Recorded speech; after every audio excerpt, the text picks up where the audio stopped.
All right, so let's get going. We're now going to have a chemistry perspective on the problem. And so we have Olexandr Isayev from Carnegie Mellon University telling us about, again, neural networks.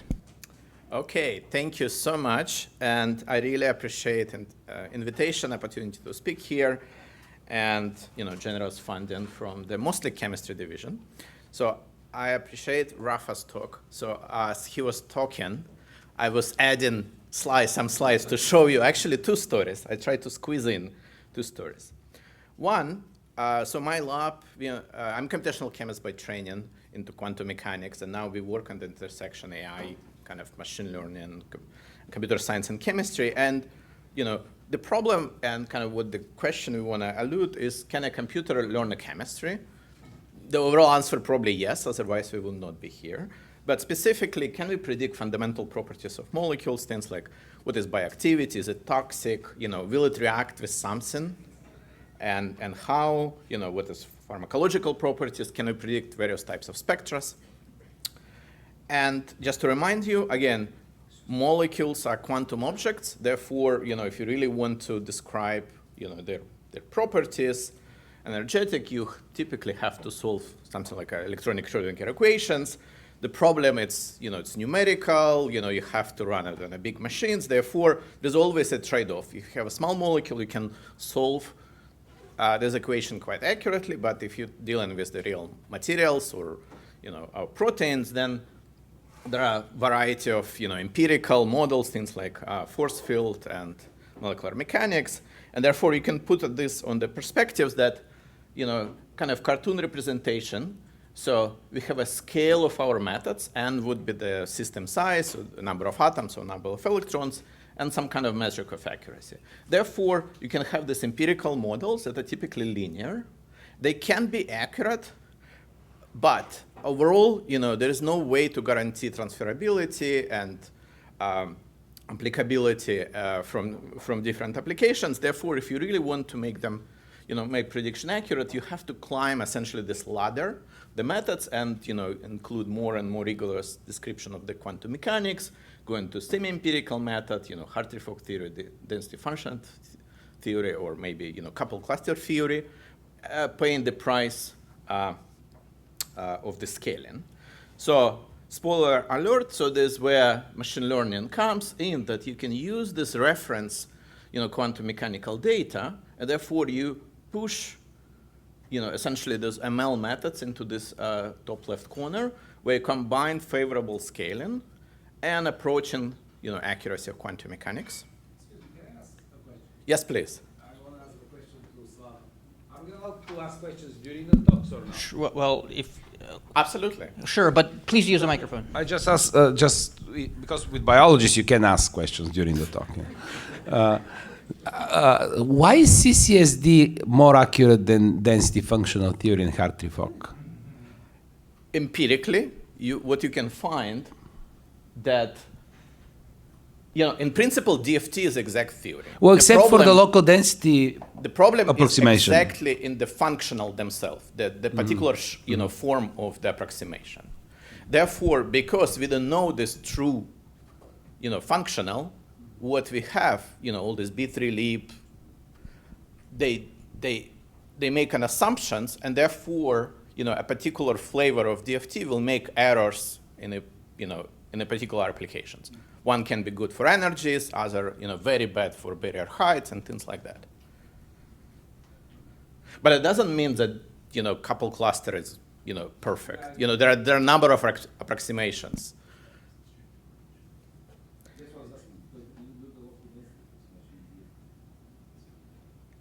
So ML can give us, that speed up and the linear scaling and approach accuracy of our reference quantum mechanical theory.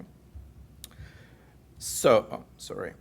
And therefore, in my lab and many other groups, what we've been doing is, training different types of ML model and combining them to approximate, a solution of Schrodinger equations. So this is non-exhaustive list for what we've done.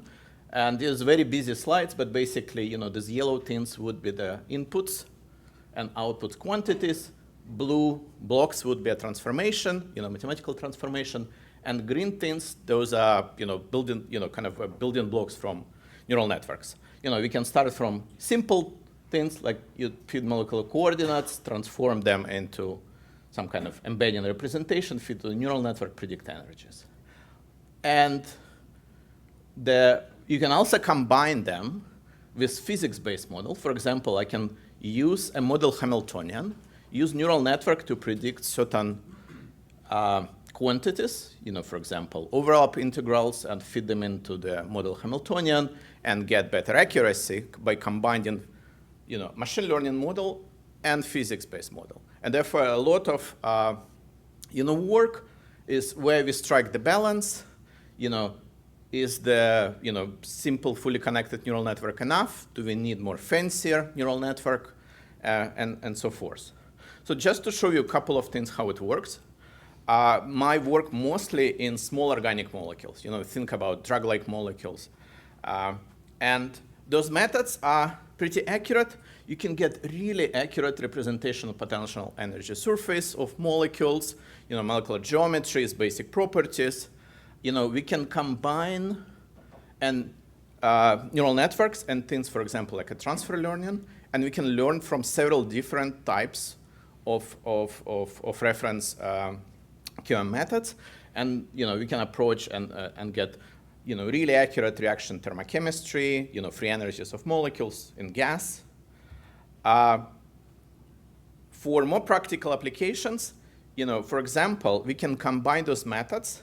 And for example, if you're interested in protein ligand interaction, so state-of-the-art methods would be running molecular dynamics to compute binding free energy of protein and ligand. And therefore, those are, again, we run molecular dynamics. And therefore, you can also combine those methods with classical MM methods. So for example, you can describe ligand with our neural network and keep the description of proteins still using classical force field and do this free energy simulation. And it works really, really well. So one quick example is, again, computing binding free energy for a specific protein. For the purpose of our discussion, doesn't really matter. But if you do the state-of-the-art molecular dynamic simulation with the, one of the best force fields, you get this comparison between experimental versus computed delta G. The root mean square, actually 1 kcal per mole, it's not bad. However, as you can see, there's a lot of outliers, and therefore your ranking, so your R square, is actually not very good for the purpose of drug discovery. But replacing even the small molecule part with the ML model, reduce your error in half, you can get much better ranking, so R square 0.86, root mean square error less than half kcal per mole. It's really great. So we can do this, more accurate calculations.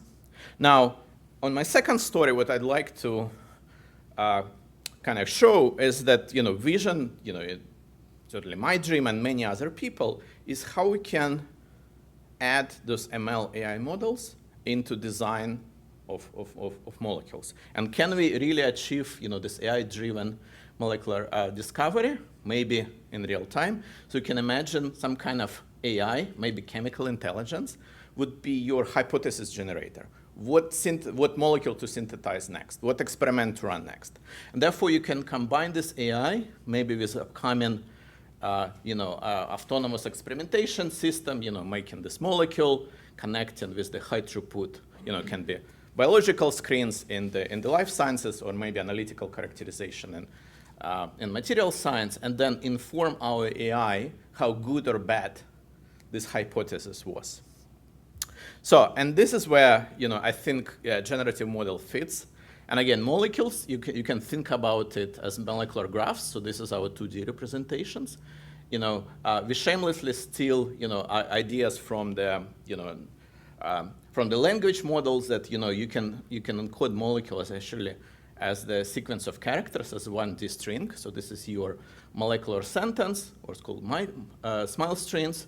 But in reality, molecules are three-dimensional objects, so you may also think about molecules as a 3D thing, especially if you're interested in designing a molecule as a catalyst or a ligand inside the protein pocket. you also care about the three-dimensional conformational molecules. Therefore, there are different types of generative models can be done in 1D, 2D, or three-dimensional space. And then our approach is to combine generative models with deep reinforcement learning, where you generate your molecule and you use essentially a system like AlphaGo, use reinforcement learning to craft a reward, depending on your particular application. It can be physical properties or by affinity, and then using this reward inform how good or bad our generated molecules are. And here, for example, our work where we challenge a machine versus computational chemist to design an inhibitor to a particular protein. So maybe, since I have 2 minutes, can I poll you who would think that machine would win? Designing a molecule as an inhibitor of the EGFR protein. You get to use previous EGFR inhibitors as part of your Yes. process? Yes. We use historical data. Who thinks that medicinal chemists win? Okay, roughly half and half. So long story short, so that's surprisingly, though, that's paper been really hard to publish. It's still in the preprint. But our hit rate was 20 to 30% of design molecules were active. It'd been synthesized, tested in biochemical assay, and that hit rate is actually on par with the traditional virtual screening projects, where molecules were selected by expert chemists. So it's a good message. And also, what we emphasize, we really need to properly train model to mimic the skills to design molecules. And as Rafa alluded, I think weakness in predictors is the biggest problem so far. And with that, let me finish that I think where it's all converge is that AI really could drive, from automated to autonomous science, where we really should take advantage of fusing different modalities of data. You have simulation of on atomic scale or maybe macroscopic scale. Then you have experiments in the lab, and the question would be how we can orchestrate and take advantage of this multiple stream of data, and enable this cycle of design when you make the hypothesis, predict, and then synthesize, measure, test, and analyze, and close this loop. And thank you very much.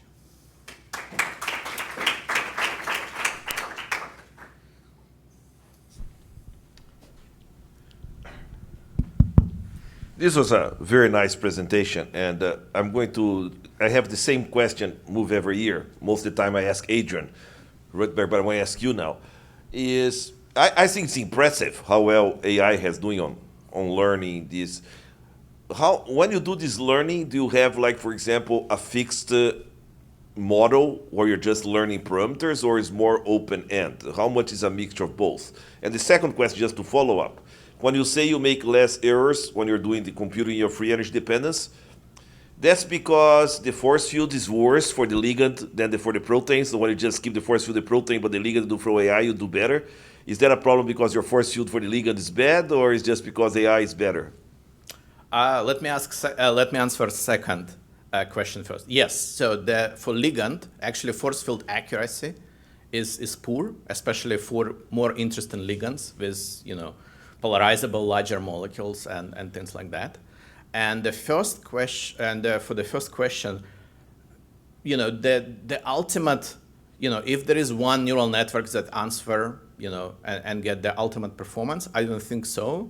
As I show one of the previous slides, we have a whole slew of different architectures.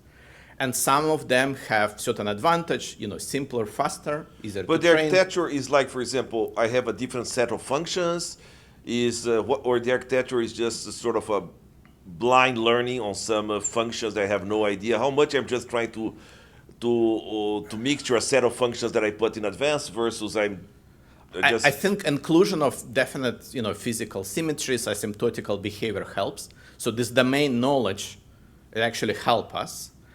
But otherwise, people, again,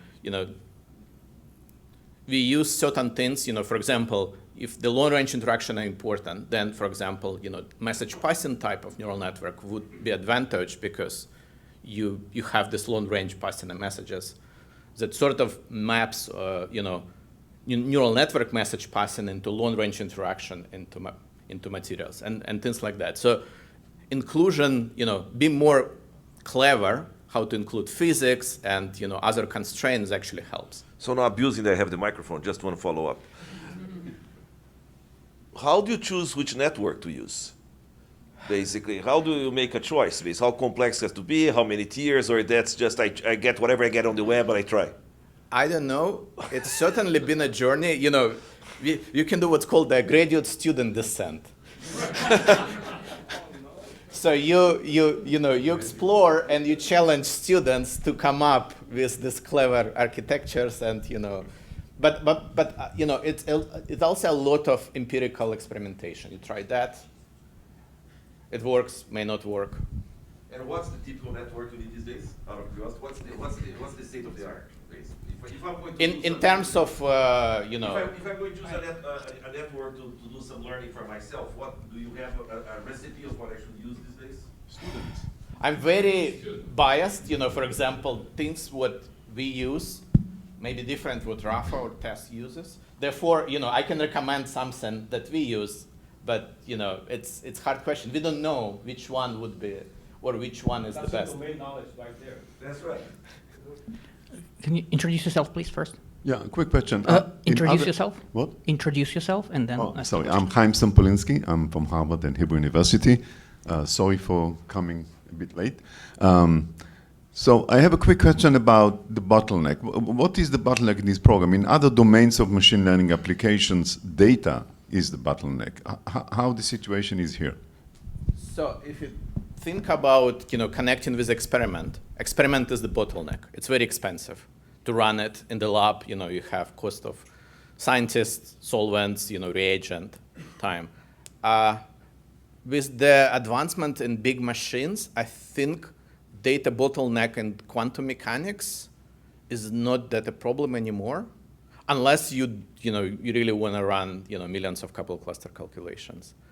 But for high quality experimental data, probably the bottleneck.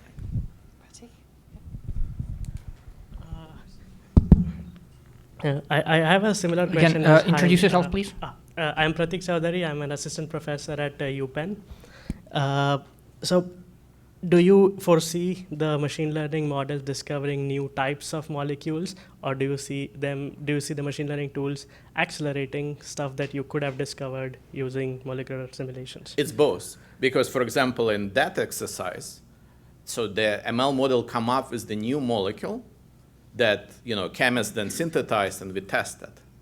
So it both, you discover a new molecule, or maybe you find new use for old molecules as well. So okay. I think it both.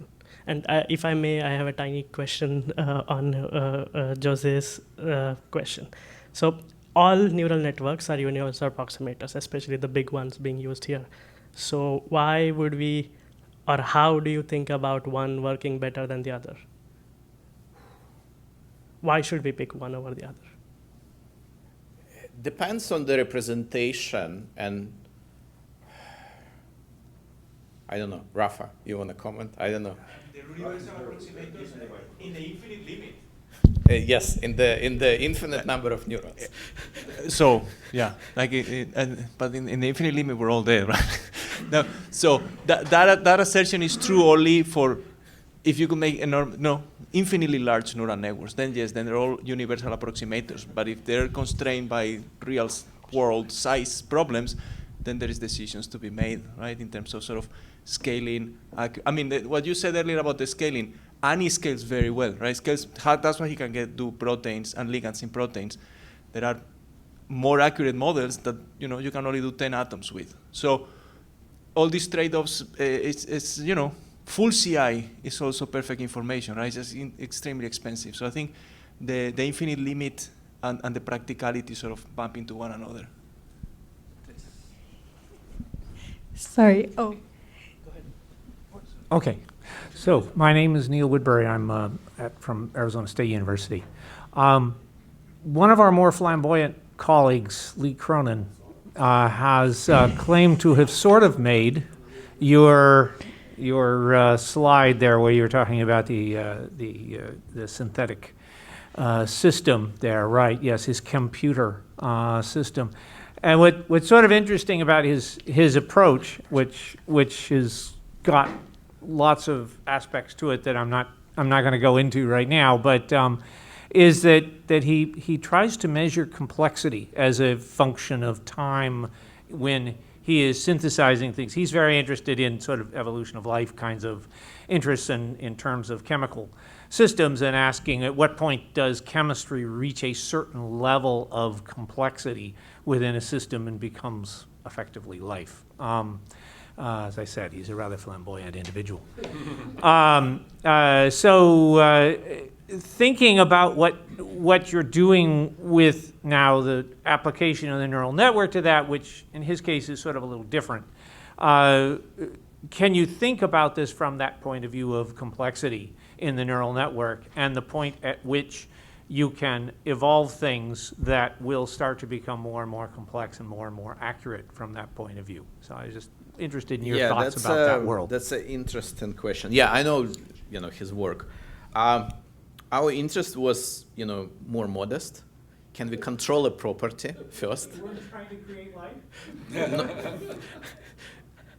Yeah, but I'm not sure I'm qualified to answer that question.